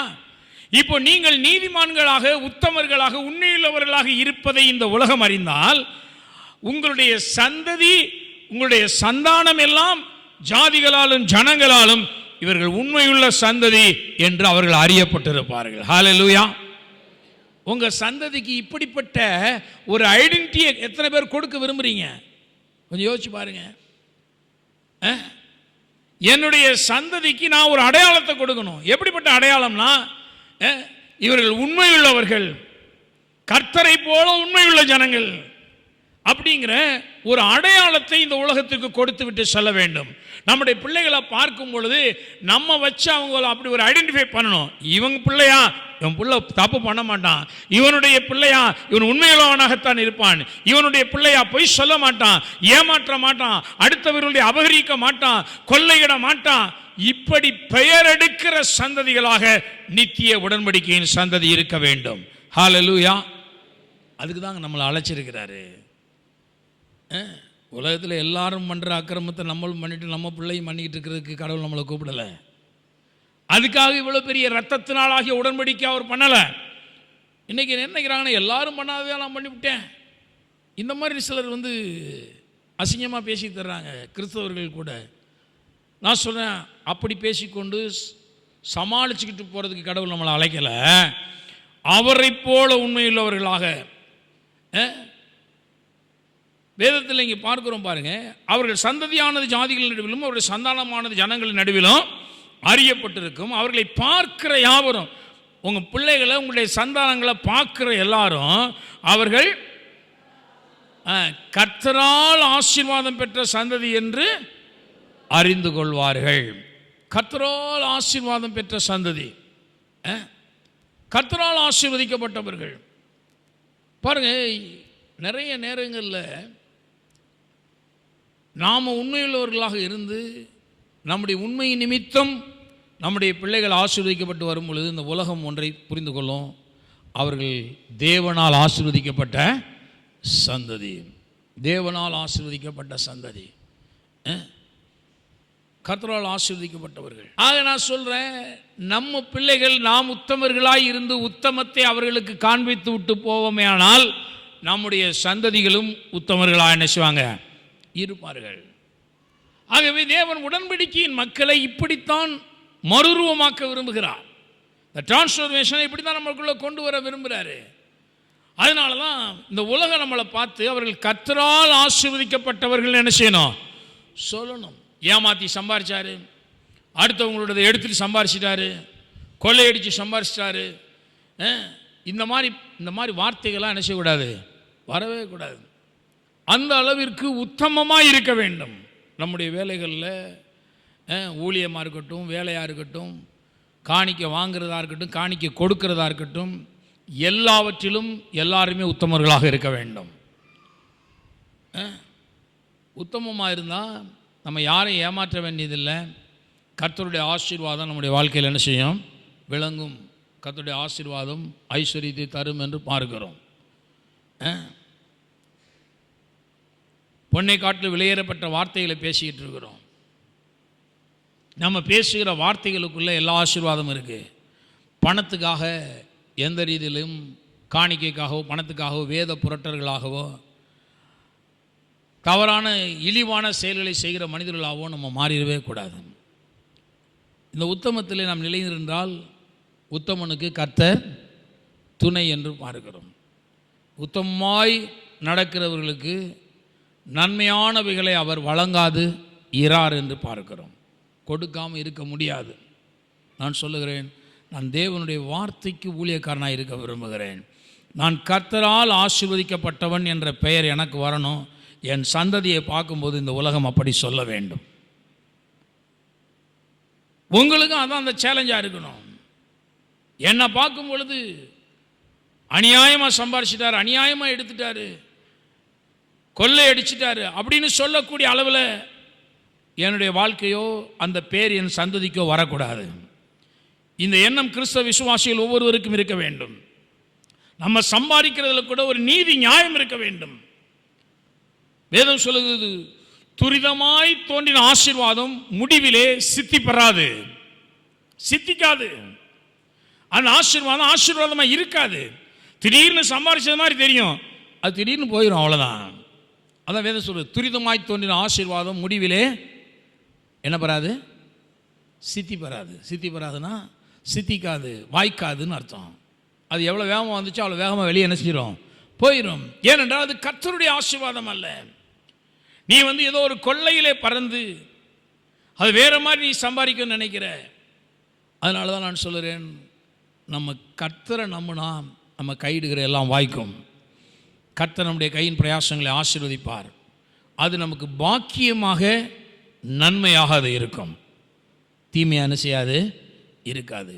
உத்தமர்களுக்கு கர்த்தர் துணையாளராக இருக்கிறார். இன்னொரு வசந்த வாசல்லாம் பாருங்கள். நம் கர்த்தரால் ஆசீர்வதிக்கப்பட்ட சந்ததி அப்படிங்கிறத இந்த உலகம் எல்லாம் அறிந்து கொள்ளும்படி தேவன் நம்மை ஆசீர்வதிக்கிறவராக இருக்கிறார். இன்னொரு வசனத்தை எடுத்துக்கொள்வோம். எரேமியா 50, எரேமியா 50:5. இதுவும் புதிய உடன்படிக்கை குறித்த, புதிய ஏற்பாட்டு நாட்களில் சொல்லப்படுகிற இந்த உடன்படிக்கை குறித்த ஒரு ஆசீர்வாதமான ஒரு வார்த்தை தான். 50ஆம் அதிகாரம் 5ஆம் வசனம் பாருங்கள். மறக்கப்படாத நித்திய உடன்படிக்கையினால் நாம் கர்த்தரை சேர்ந்து கொள்வோம் வாருங்கள் என்று சீயோனுக்கு நேராய் முகங்களை திருப்பி சீயோனுக்கு போகிற வழி எதுவென்று கேட்டு விசாரிப்பார்கள். இப்போ பாருங்கள், கடைசி நாட்களில் ஜனங்கள் தேவனிடத்தில் இந்த புதிய ஏற்பாட்டு நாட்களில் வர்ற காரியத்தை குறித்து தான் இந்த இடத்துல வேதம் சொல்லுது. இதை சொல்லும் பொழுது பாருங்கள், இந்த உடன்படிக்கை குறித்து சொல்லும் பொழுது மறக்கப்படாத நித்திய உடன்படிக்கை. எல்லாரும் சொல்லுவோம், மறக்கப்படாத நித்திய உடன்படிக்கை. பாருங்க, அங்கே சொன்னார், இந்த நித்திய உடன்படிக்கையை விட்டு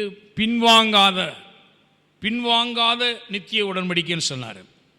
அப்புறம் இந்த உடன்படிக்கையை அவங்களோட நித்திய உடன்படிக்கை எப்படி ஏற்படுதுன்னா உண்மையுள்ளவர்களாக்கி நித்திய உடன்படிக்கை. இங்கே சொல்கிறாரு மறக்கப்படாத நித்திய உடன்படிக்கையினால். பாருங்க, நிறைய பேர் உடன்படிக்கை மறந்துடுறாங்க. ஆனால் தேவன் உடன்படிக்கை பண்ணினவர் கல்வாரியில் இந்த உடன்படிக்கை என்ன செய்யறதில்லை, மறக்கிறதே இல்லை. அதனால தான் அவர் சொல்ல, நான் உன்னை மறப்பதில்லை சொல்லியிருக்கிறார் இல்லையா. ஏன்னா உன்னோட உடன்படிக்கை பண்ணிட்டேன், உன்னை எப்படி நான் மறக்கிறது? நான் எப்பொழுதுமே உடன்படிக்கை நினைக்கும் பொழுது தான் நீ நினைவுக்கு வர்றேன். ஏன்னா உன்னோட தான் அந்த உடன்படிக்கை பண்ணியிருக்கிறேன். அப்போ நான் உடன்படிக்கையை நான் ஒரு நாளும் மறக்கிறதே கிடையாது அப்படிங்கிறாரு. மறக்கப்படாத உடன்படிக்கை. எல்லாம் சொல்லுவோம், மறக்கப்படாத உடன்படிக்கை. நிறைய நேரங்களில் கடவுள் மறந்துட்டாரோ அப்படின்னு நினைக்கிறாங்க. அவர் சொல்கிறாரு, இல்லைப்பா, இந்த உடன்படிக்கைக்கு பேரே மறக்கப்படாத நித்திய உடன்படிக்கை. இப்போ ஜனங்கள் என்ன பண்ணுறாங்களாம் பாருங்கள், மறக்கப்படாத நித்திய உடன்படிக்கையினால் நாம் கர்த்தரை சேர்ந்து கொள்வோம் வாருங்கள் என்று சீயோனுக்கு நேராக முகங்களை திருப்பி சீயோனுக்கு போகிற வழி எது என்று கேட்டு விசாரிப்பார்கள். சிலர் பாருங்கள், சபையை விட்டு பின்மாறிடுறாங்க, கர்த்தரை விட்டு பின்மாறிடுறாங்க, காணாமல் போன ஆடுகளை போல போயிடுறாங்க இல்லையா. அதுதான் வேதம் சொல்லுது, என் ஜனங்கள் காணாமல் போன ஆடுகள். அவர்கள் மேய்ப்பர்கள் அவர்களை சிதற பண்ணி பர்வதங்களில் அலைய விட்டார்கள். ஒரு மலையிலிருந்து மறுமலைக்கு போனார்கள், தங்கள் தொழுவத்தை மறந்து விட்டார்கள். பாருங்க, சில நேரங்களில் சில மேய்ப்பர்கள் பாருங்க, இந்த ஆடுகளை சிதறடிக்கிற மேய்ப்பர்களாகவே இருக்கிறாங்க. இந்த ஆடுகளுக்கும் எவன் நல்ல மேய்ப்பன்னு தெரியறதில்லை. அது அவங்க நினைக்கிறாங்கன்னா, நம்மளை எதுவுமே சொல்லாத ஆள் நல்ல மேய்ப்பன்னு நினைக்கிறாங்க. நான் சொல்கிறேன், அவன் தான் பொல்லாத மேய்ப்பன். நீங்கள் நல்லா தெரியும், உங்களை ஒரு பாஸ்டராக இருக்கீங்க, உங்களை அந்த பாஸ்டர் கண்டுக்கிறதே இல்லை, நீங்கள் என்ன பண்ணாலும் ஓகே அப்படி சொல்லிட்டு இருக்காருன்னா அந்த பாஸ்டர் பொல்லாத மேய்ப்பன்னு தெரிஞ்சுக்கங்க.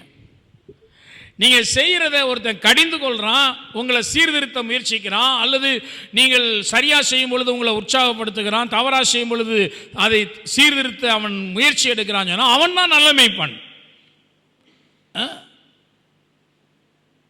இந்த ஆடுகளுக்கு பார்த்தீங்கன்னா நம்மளை டிஸ்டர்பே பண்ணிடக்கூடாது பாஸ்டர். அப்படி ஒரு பாஸ்டர் இருந்தால் அவர் ரொம்ப நல்ல மேய்ப்பன் அப்படி தான் நினைக்கிறாங்க. சில நேரங்களில் பாருங்கள், அந்த மேய்ப்பர்களை நம்பி இந்த நல்ல தொழுவத்தில் இருக்கிற ஆடுகள் கூட அந்த தொழுவம் பெட்டராக தெரியுது அப்படின்னு அவங்க ஓடுறாங்க. கடைசிக்கு அங்கே போய் போட்டு தான் தெரியுது அந்த மெய்ப்பெண் எதுக்காக அந்த அப்படி நயவஞ்சமாக நடந்துக்கிறாங்கிறதா அங்கே போய் கண்டுபிடிக்கிறாங்க. கண்டுபிடிச்ச உடனே பாருங்கள், இப்போ மறுபடியும் அவங்க இந்த தொழுவத்துக்கும் வர்றதில்லை, அந்த தொழுவத்திலையும் இருக்க முடியறதில்ல. சிதறடிக்கப்பட்ட ஆடுகளைப் போல அவர்கள் சுற்றி திரிகிறதை பார்க்கிறோம். நான் கதையாக சொல்லலை, ரியல் லைஃப்பை பற்றி பேசுகிறேன்.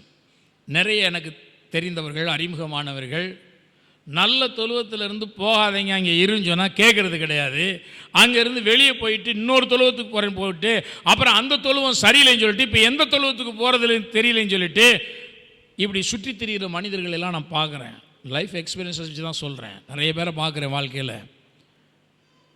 இப்போ அவங்க என்ன பண்ணுறாங்கன்னா, அந்த நல்ல தொழுவத்தை விட்டு வெளியே வந்துட்டாங்க. நம்பி போன மேய்ப்பர்களாலும் இப்பொழுது சிதறடிக்கப்படுறாங்க. ஆதரவு கொடுக்கறது இல்லை அவங்கள. அவங்க மேக்சிமம் இவங்கள்ட்ட இருந்து என்ன பெனிஃபிட் கிடைக்கும் தான் பார்க்குறாங்க. அந்த ஆடு சிதறடிக்கப்பட்ட ஆட்டை போல போய்விடுகிறது. ஆனால் இங்கே இந்த ஆடு என்ன வேலை செய்யணும் தெரியுமா?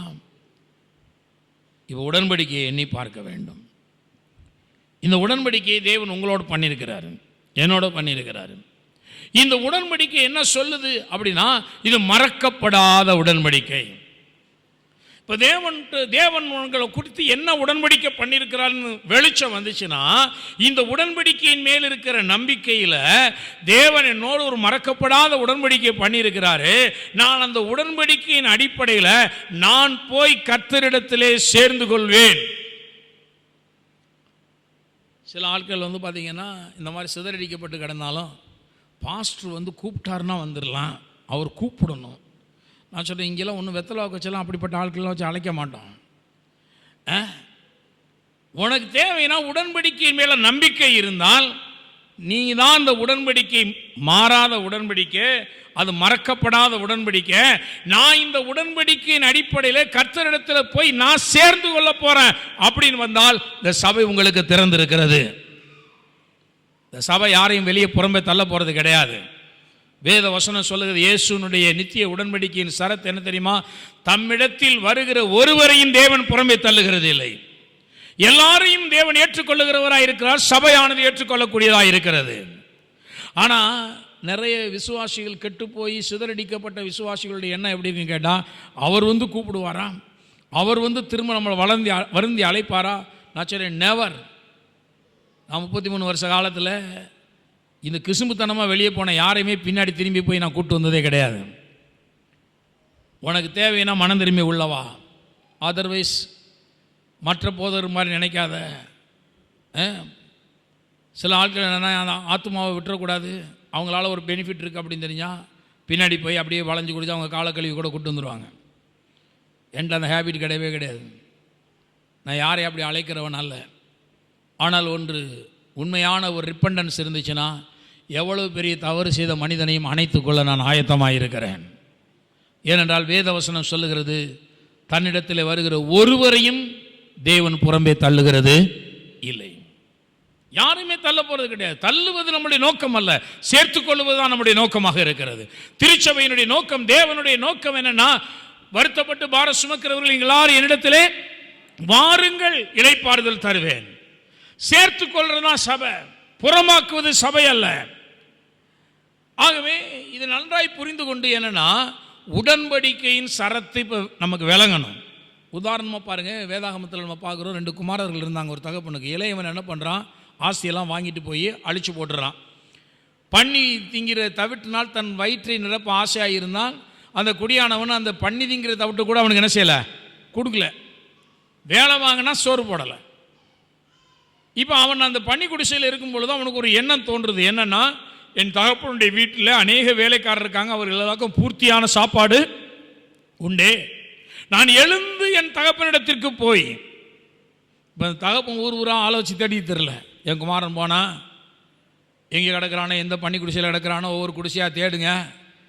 இந்த தகப்பன் அப்படி போகலை. ஆனால் அந்த தகப்பனுடைய உள்ளம் எப்படி இருக்குன்னா, வலிமேல் விழி வைத்து காத்திருக்கிற, தூரத்தில் வந்தால் கூட தன் குமாரனை ஓடிக்கொண்டு அவன் ஓடி போய் அணைத்து கொண்டு அவனை முத்தமிட்டு அழைத்து வருகிற இருதயம் தகப்பனுக்கு இருக்கிறது. இதான் புதிய உடன்படிக்கை. புதிய உடன்படிக்கை நீங்கள் நல்லா தெளிவாக புரிஞ்சுக்கணும். இயேசு எல்லாரையும் ஏற்றுக்கொள்ள ஆயத்தமாக இருக்கிறார். ஆனால் இந்த செதறி போனானே, கெட்டு போனானே, அவன் தான் எழுந்து தகப்பனுடைய வீட்டுக்கு வர வேண்டியது அவசியமானதாக இருக்கிறது. அவன் எழுந்து தகப்பனுடைய வீட்டுக்கு வர்றான். வந்து அவன் தகப்பன்கிட்ட போய் நான் சொல்லுவேன், பரத்துக்கு விரோதமாக விரோதமாக நினச்சிட்டேன், பாவம் செய்துட்டேன், ஆண்டவரே என் தகப்பனே உங்களுடைய வேலைக்காரில் ஒருவனாக என்னை ஏற்றுக்கொள்ளும் அப்படின்னு சொல்லுவேன் அப்படின்னு தன் உள்ளத்தில் சொல்லி கொண்டு அவன் அங்கே வர்றான். ஆனால் அங்கே வரும்போதே கிளைமாக்ஸ் வேறு மாதிரி இருக்கான். ரொம்ப பயந்து பயந்து வர்றான். தூரத்தில் அவன் வருகிறதை கண்டு இப்போ தகப்பன் எழுந்து ஓடி போய் அவன் கழுத்தை கட்டி கொண்டு அவனை முத்தமிட்டு அவனை வீட்டுக்கு அழைத்து கொண்டு வந்து சொல்கிறான், இவனை உயர்ந்த வஸ்திரங்களையும் கால்களுக்கு பாதரட்சியும் கைகளுக்கு முத்திரை மோதிரத்தையும் போடுங்கள், என் குமாரன் மரித்தான் உயிர்த்தான் காணப்படாமல் போனான், இப்பொழுது காணப்பட்டான். இப்போ வேலைக்காரனை வச்சுக்கல, எப்படி வச்சுக்கிட்டாரு? குமாரனாகவே வைத்து கொண்டார். அவன் வேலை கிடைச்சா போதும் தான் நினச்சான். அப்பாட்ட போய் ஒரு வேலை கேட்பான், கண்டிப்பாக வேலை கொடுப்பார் எங்கள் அப்பா. அவனுக்கு ஒரு நல்ல எண்ணம் இருந்துச்சு பார்த்தீங்களா? என்னென்னா, நான் ஆசையெல்லாம் வாங்கிட்டு போயிட்டேன், குமாரன் என்ற அந்தஸ்தை கேட்கறதுக்கு எனக்கு தகுதி கிடையாது, ஆனால் அந்த இடத்துல போய் வேலை கேட்டால் எங்கள் அப்பா எனக்கு வேலை கொடுப்பாருன்னு நம்பினான். இன்னைக்கு இயேசுவை பற்றி, மேய்ப்பனை பற்றி, சபையை பற்றி, இந்த உடன்படிக்கையின் ஆட்டுக்கு என்ன அறிவு இருக்குங்கிறது ரொம்ப முக்கியம். இந்த உடன்படிக்கையின் உங்களோட தான் உடன்படிக்கை பண்ணியிருக்கிறாரு, ஆட்டோட தான் தேவன் உடன்படிக்கை பண்ணியிருக்கிறாரு. ஆனால் அந்த ஆட்டுக்கு இந்த உடன்படிக்கையின் சரத்து என்னன்னு தெரிய மாட்டேங்குது. நான் தெரிஞ்சால் தைரியமாக எழுந்து தகப்பனுடைய வீட்டுக்கு என்ன செய்யலாம், போகலாம். ஆனால் இந்த உடன்படிக்கையிலே தேவன் என்ன சொல்றார், இது மறக்கப்படாத நித்திய உடன்படிக்கை. எல்லாம் மனசில் நல்லா ஆழமாக வச்சுக்கோங்க, இது மறக்கப்படாத நித்திய உடன்படிக்கை.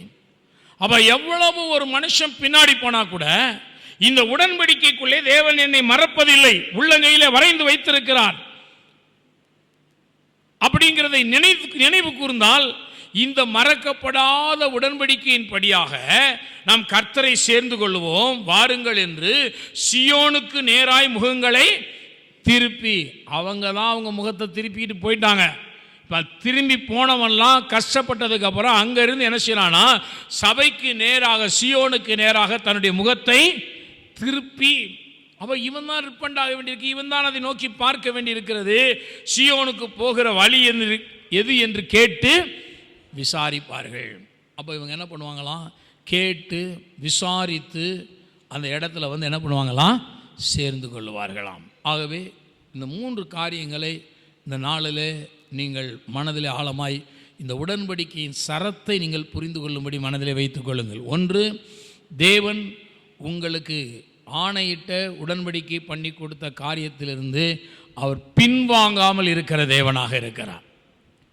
இன்னொன்று, இந்த உடன்படிக்கையின்படியாக உங்களை அவரை போலவே, அவர் உண்மையுள்ளவராய் இருக்கிறது போலவே இந்த உடன்படிக்கையின் படியாக உங்களையும் உண்மையுள்ளவர்களாக மாற்றுகிற தேவனாய் இருக்கிறார். 3வதாக பார்க்கிறோம், இந்த உடன்படிக்கை தேவனால் மறக்கப்படாத, கடைசி வரைக்கும் தேவன் இதை மறந்துவிடப் போவதே இல்லை, மறக்கப்படாத நித்திய உடன்படிக்கையாக இருக்கிறது. இந்த உடன்படிக்கையை நான் நம்பி கர்த்தர்ட்ட வந்தா, நீ இல்லைப்பா நீ ரொம்ப தூரம் போயிட்ட, ரொம்ப ஆழமான படுகொலிக்குள்ளே போயிட்ட, பண்ணி குடிச்சிக்கு போயிட்ட, இனிமேல் உன்னை நான் எப்படி குமாரன் ஏற்றுக்கொள்வது, உன்னை எப்படி இன்னும் மறுபடி நல்ல நற்கந்தமான இடத்துல கொண்டு வந்து வைக்கிறது, உன்னை எப்படி நான் தூக்கி விடுறது, இல்லை ரொம்ப வருஷம் ஆகிப்போச்சு நீ நம்பவே மாட்டேன்ட்ட, 25 வருஷம் 40 வருஷம் ஆயிடுச்சு, இனிமேலே உன்னை எப்படி நான் ரட்சிக்கிறது? No no no no. அவர் சொல்றார், நான் வாக்கு பண்ணதுலேருந்து பின்வாங்கவே மாட்டேன். இல்லை ரொம்ப நான் பொய்யனா வாழ்ந்துட்டேன், இல்லை நீ இப்போ வந்தாலும் இந்த உடன்படிக்கையின்படி உன்னை நான் உண்மையுள்ள மனிதனாய் மாற்றுவேன். தேவன் நம்மை உண்மையுள்ளவர்களாக மாற்றுவார். நிறைய மனிதர்கள் இந்த சுவிசேஷத்தினால சிறைச்சாலைகள் செய்ய முடியாத காரியங்கள் எல்லாம் இந்த சுவிசேஷம் செய்திருக்கு. நான் சென்னையில் ஒரு தடவை போய் ஒரு டாக்ஸி எடுத்துகிட்டு ஒரு பகல் முழுக்க பல்வேறு இடங்களுக்கு போகிறதுக்காக ஒரு வாடகை டாக்ஸி எடுத்துகிட்டு போயிட்டு இருந்தோம். அப்போது ஒரு டிரைவர் நல்ல அமைதியான ஒரு மனுஷன், ஹைட் அண்ட் வெயிட்டாக இருந்தார், ஓட்டிகிட்டே வந்தார். கடைசியாக நானும் இன்னொருத்தர் என்னுடைய கூட ஒரு பிரதரும் பேசிகிட்டே போனோம், வசனங்களை கேட்டுட்டு. அவரும் இயேசுவை ஏற்றுக்கொண்டிருக்கேன்னு சொன்னார்.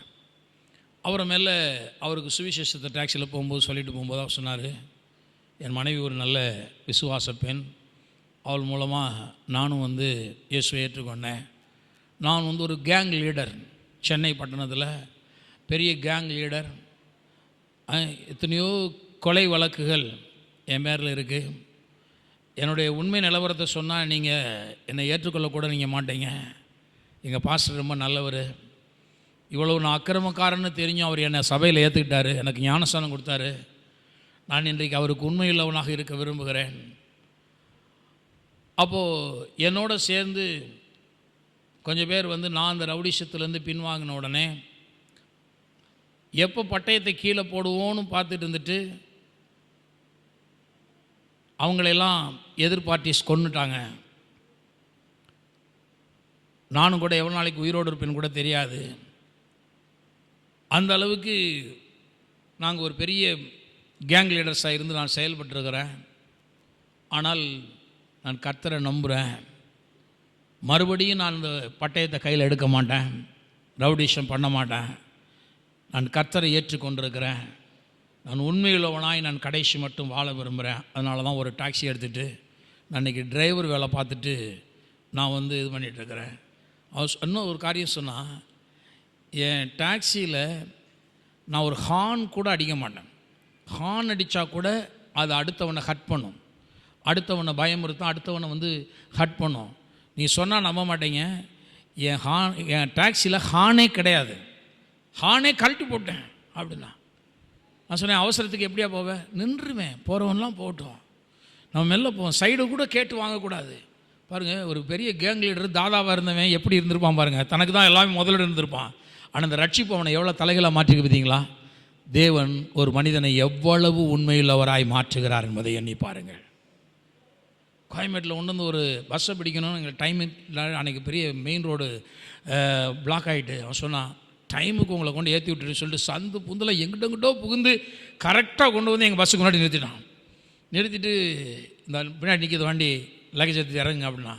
இறங்க லக்கேஜ் எடுக்க போகிறேன். பின்னாடி என் கையில் ஒரு காணிக்கையும் கொடுக்குறான். எனக்காக அந்த ஹைவேஸ் ரோட்டில் நின்றுட்டு ஒரு ஜெபம் பண்ணிருங்கய்யா அப்படின்னு. நான் ஊழியக்காரன் தெரிஞ்சவொன்னே நான் சொல்லுகிறேன், நம்முடைய தேவனை போல ரட்சிக்கிற தேவன் இந்த உலகத்தில் யாருமே கிடையாதுங்க. எந்த காவல்துறையோ, எந்த நீதிமன்றங்களோ, எந்த சிறைச்சாலைகளோ கொடுக்காத பெரிய மாற்றத்தை, அந்த உண்மையின் தன்மையை கொடுக்கக்கூடியவர் எனது ஆண்டவராக இயேசு கிறிஸ்து. அவர் சொல்றார், இந்த உடன்படிக்கையின் மூலமாக ஒரு மனிதனை நான் அப்படி மாற்றி காண்பிப்பேன்கிறாரு. இதுபோல எவ்வளவோ சாட்சிகளை நாம் இந்த உலகத்தில் பார்க்குறோம். பொல்லாத மனிதர்களெல்லாம் அப்படியே நல்ல மனிதர்களாய் அவர்கள் மாறி இருக்கிறதை பார்க்கிறோம். அவங்களுக்கு பலாத்காரம் செய்கிறதுக்கு பலன் இல்லாதனால மாறிடல. இன்றைக்கும் விட்டா 100 பேரை வெட்டுவான், அவ்வளோ இருக்கும் ஆள். ஆனால் சொல்கிறான், உள்ளே மாறிடுச்சுங்க. இயேசுவில் வந்துட்டார், இந்த தேவன் என்னை மாற்றிட்டார். நான் உண்மையாக வாழ விரும்புகிறேன். என்னால் எஞ்சிருக்கிற காலத்தில் ஒருத்தவங்களுக்கு கூட ஒரு தீமை நடக்கக்கூடாது இந்த உலகத்தில். நான் சொல்கிறேன், இயேசுனுடைய சுவிசேஷம் தான் இந்த மாற்றத்தை கொண்டு வர முடியும். சுவிசேஷம் தான் இந்த மாற்றத்துக்கு காரணமாக இருக்கிறது. இப்போ பாருங்கள், இவங்கெல்லாம் எப்படிங்க கடவுள்கிட்ட வந்தாங்க? மறக்கப்படாத உடன்படிக்கை இருக்கிறது. நான் ரொம்ப தூரம் போனாலும் தேவன் என்னை மறந்து விடுகிறவர் அல்ல. நான் உடன்படிக்கையை நினைக்கும் பொழுதே அந்த உடன்படிக்கைகளை தேவன் என்னை நினைக்கிறார். நான் சீயோனுக்கு போவேன், வழி எது என்று கேட்டு சீயோனுக்கு நேராக என்னுடைய முகத்தை திருப்புகிறேன். இப்போ இந்த உடன்படிக்கை இங்கே வேலை செய்யுது. தமிழத்தில் வருகிற ஒருவரையும் தேவன் புறம்பே தள்ளுகிறவர் அல்ல. புறம்பே தள்ளுறதே கிடையாது, ஏற்றுக்கொள்ளுகிறார். நான் சொல்லுகிறேன், நம்முடைய வாழ்வும் அப்படி மாற வேண்டும் என்று தேவன் விரும்புகிறார். இந்த உடன்படிக்கை விசுவாசிங்க, இது உங்களை உண்மையுள்ளவர்களாய் மாற்றும். உங்களுக்கு சொல்லப்பட்ட ஆசீர்வாதங்கள் அத்தனையும் பின்வாங்காமல் தேவன் செய்யும்படி செய்யும். உங்களை தேவன் மறப்பதில்லை. எல்லாம் நாம் எழுந்து நிற்போம்.